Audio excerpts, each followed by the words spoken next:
Okay, welcome back subscribers to my channel, and welcome to anyone new who's come here because I've done a watch video. So normally I do videos on bikes and bike stuff, and yeah, back in the olden days some car stuff, but one of my other interests is watches, and you could say I'm a bit of a collector, although my collection is small. I'm going to do a video on a new watch I just purchased from Japan. Now, as you can probably tell, it's a Seiko, and you might think, why is he doing a video on a Seiko? It's just a middle of the road, moderately expensive wristwatch, kind of everyday watch. Well, Seiko actually makes some really cool stuff. If you don't really know about Seiko, they're a Japanese watch. They don't make all the watches in Japan, but they're kind of higher end Seikos. They manufacture in Japan, and they have in-house movements, right? They don't buy movements from other people. They are Seiko designed and engineered movements. Although, yes, at this price point, they're quite basic and they're not as elaborate or decorated as a Swiss watch. They make them themselves, and that's already a tick in my box. So, unlike this one, actually, this is a watch that costs 3 times the price, and Longines, which is part of a massive corporation, the Swatch Group, they purchased the movement off of someone else.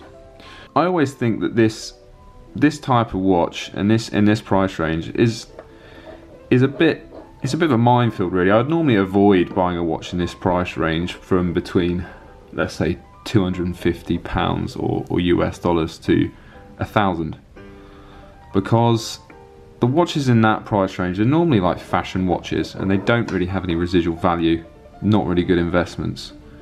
And they just aren't that special at that sort of price range. I mean, even a thousand quid is a lot of watch, but around the $500 mark or £500, like, it's difficult to buy anything really unique and something really special that's going to hold value, and unless of course it's a vintage watch, and you know, that's the vintage market is something completely different. But anyway, so this is just a normal Seiko. This is not a Grand Seiko.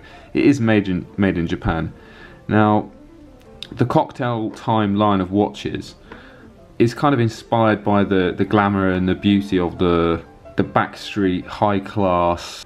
Backstreet and high class doesn't really go together, does it? But you know, the sort of dimly lit, maybe a bit cult kind of cocktail bar in Japan, in Tokyo. And actually this is inspired by a cocktail made by a famous bartender in a Tokyo bar, and it's called the Starlight, which is, I think, some type of martini with champagne in it as well.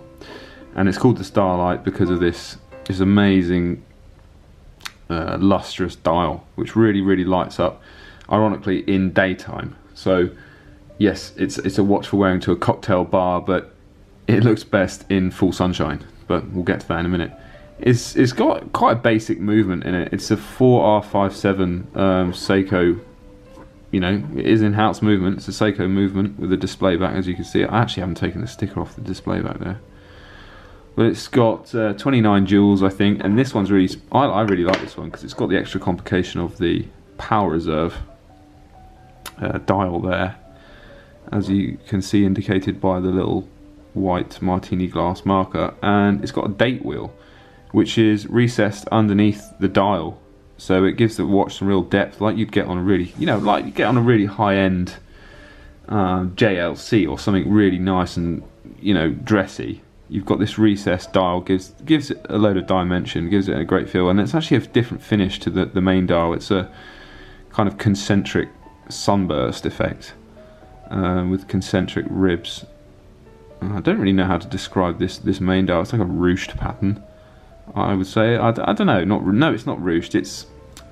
I can't describe it. I don't know how they do it, but it's really special. And this watch, retail on this watch was about 60,000 yen plus taxes. So after taxes in the UK, I think the retail or something would be about £500 or £600. I didn't pay that. I got it off the grey market in Japan, and I just can't believe they make this watch for the money, because it just looks like a watch that if you know, it had a JLC or a VC logo on it or something, you wouldn't bat an eye if it had a £5 grand, £6 grand price tag on it. And it's really unique. It's for a dress watch. It's quite thick because they've gone for this big sort of domed crystal on the front. It's not sapphire, it's hardlex, which is Seiko's kind of proprietary crystal. But it is a little bit wide, but it gives it certain uniqueness, and the 4R57 movement is quite thick with the extra complications, so they need to keep that thickness there. The case is around 41 millimeters in diameter. They quote 40.5, but it's more like 41. It's got a nice pronounced crown with the Seiko logo on there, and the polishing on the stainless steel case is outstanding. This it's actually flawless, and I really like the little date wheel there. Nice use of the movement in this price range. And in Japan, this release in 2017 was limited to, I think, 1,300 or 1,250 pieces. So for for a watch of this price range, you don't normally get them in limited numbers. Normally they like to make, you know, a low value watch as many times as possible to justify the tooling. But that's one thing I really like about Seiko, is they do things for fun, not just about, you know, gaining revenue. So, you know, they'll make a limited edition watch in the sort of $500 US bracket and limit the numbers to 1,300 because they want to do something special and they want to get attention, and I really admire that of the brand, and I think more brands need to do that. Yes, it would be more viable if they just continuously made them to justify the tooling costs and the R&D costs involved in you know, producing the dial and the special cases for these watches. But yeah, it's not the most high end of movements from Seiko, but it's a workhorse. It's easy for a watchmaker to repair if you ever need to, and I've timed it so far around 5 seconds per day accuracy, and that's, I mean, sometimes with Seiko movements you get a bad one, sometimes you get a good one, and I think that's pretty damn good. It's actually, they don't quote them high, they quote them as like plus or minus 35 seconds a day. They don't say what they can't do basically, but yeah, I always find they're much better than that. The strap it comes with is a calfskin leather strap. It's sort of alligator style, and yeah, it's really nice. This light in here doesn't do it justice, doesn't do the face justice, so I've put in some shots of it outside, and it just lights up. The dial just lights up with this lustrous sparkle, and you know, I'm a bit of a tart. Anything that sparkles like that, I just love it. I recently nearly bought a limited edition Omega Speedmaster just because it had a different dial. It had like a sparkly aventurine, which is a type of quartz. It had this quartz deposit on the dial, and under the light it just glittered. And yeah, call me a tart, but I just love all that. And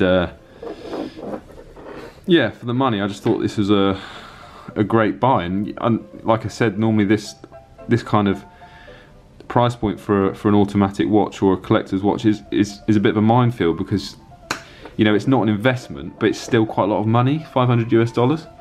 So I don't normally look at watches in this range because it doesn't really do anything. But seeing as it's limited, I couldn't find. When I saw this watch 2017, I knew I wanted one. It took me ages to track one down. They're pretty much all gone, and people are selling them on the grey market and on eBay and Chrono24 for nearly double the retail, which is slightly ridiculous. So when I saw this one at a good price, I had to have it. And I think of all the cocktail time series that Seiko have done, I think this is the nicest.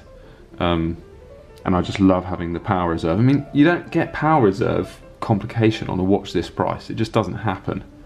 Maybe you get lucky with some vintage finds that have it.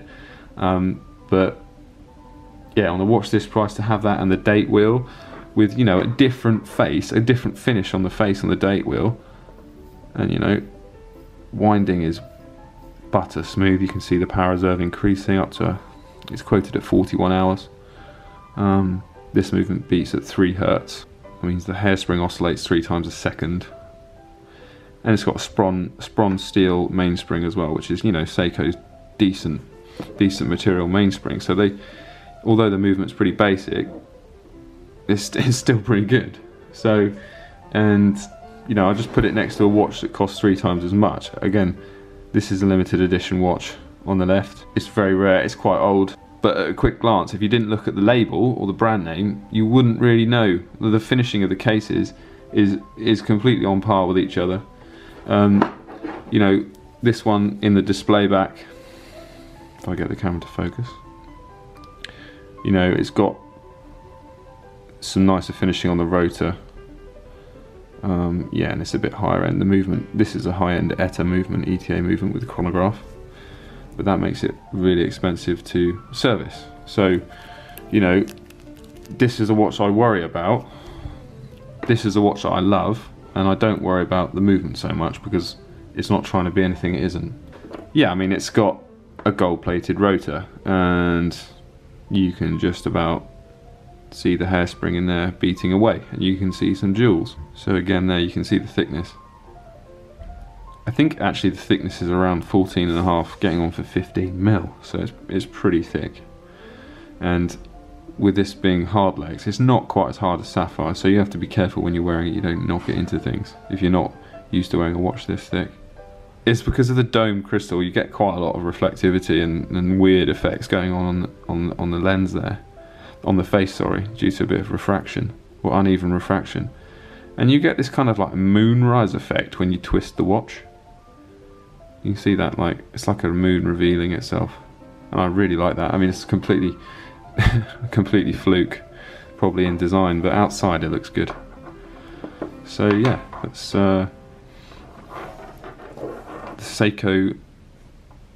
The reference I think is Japanese reference is SARY087, SARY087, and there's another reference, international reference is SSA361. I really like it. I'm going to save it for best and definitely keep it mint because, like I said, it's actually really hard to get one of these now.